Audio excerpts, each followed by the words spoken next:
റോമർക്കെഴുതിയ ലേഖനം 5:20-21 വാക്യങ്ങൾ. എങ്കിലും പാപം പെരുകിയിടത്ത് കൃപ അത്യന്തം വർദ്ധിച്ചു. പാപം മരണത്താൽ വാണതുപോലെ കൃപയും നമ്മുടെ കർത്താവായ യേശുക്രിസ്തു മുഖാന്തരം നീതിയാൽ നിത്യജീവനായി വാഴേണ്ടതിനു തന്നെ. ആദാമ്യ പാപത്തിൻ്റെ ഫലമായി മരണം മനുഷ്യനിൽ പ്രവേശിക്കുകയും തുടർന്ന് മനുഷ്യൻ്റെ മേൽ മരണം വാഴുകയും ചെയ്തു. മനുഷ്യർ പെരുകുന്തോറും അവരുടെ പാപവും പെരുകിക്കൊണ്ടിരുന്നു. പാപത്തെക്കുറിച്ച് മനുഷ്യൻ ബോധവാനാകുവാനും ദൈവത്തിൻ്റെ നീതി അവർ അറിയാനുമായി ദൈവം മനുഷ്യരോട് പല കാലഘട്ടങ്ങളിൽ ഇടപെട്ടുകൊണ്ടിരുന്നു. മുന്നറിയിപ്പും ന്യായവിധിയുമൊക്കെ ചരിത്രത്തിൽ ഇടം നേടി. തങ്ങൾ അറിഞ്ഞത് തലമുറകൾക്ക് കൈമാറുന്നുണ്ടായിരുന്നെങ്കിലും ദൈവഭയവും ദൈവത്തെക്കുറിച്ചുള്ള അറിവും മനുഷ്യനിൽ കുറഞ്ഞുകൊണ്ടിരുന്നു.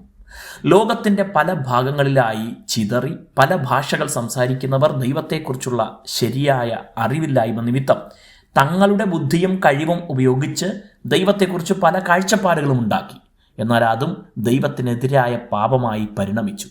അങ്ങനെ പാപം പെരുകിയപ്പോൾ ദൈവം മനുഷ്യനെ തിരികെ കൊണ്ടുവരാൻ കൃപ അത്യന്തം വർദ്ധിപ്പിച്ച് നൽകി. തൻ്റെ ഏകജാതനായ പുത്രനിലൂടെ അത് വെളിപ്പെട്ടു.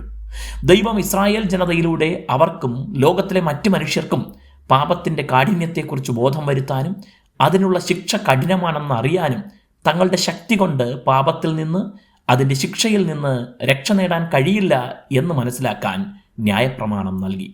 ആ പ്രമാണത്തിൻ്റെ അടിസ്ഥാനത്തിൽ ദൈവവുമായി ഉടമ്പടി ചെയ്ത യഹൂദ ജനതയ്ക്ക് അത് പ്രവൃത്തിയിലെത്തിക്കാൻ കഴിയാത്തതിനാൽ അവർ കൂടുതൽ ശിക്ഷാർഹരായി.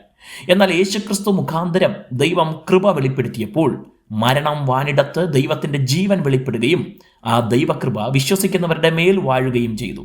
ദൈവകൃപ നമ്മിൽ ധാരാളമായി വാഴുകയും ജീവന്റെ സമൃദ്ധിയിൽ വളരുകയും ചെയ്യാം.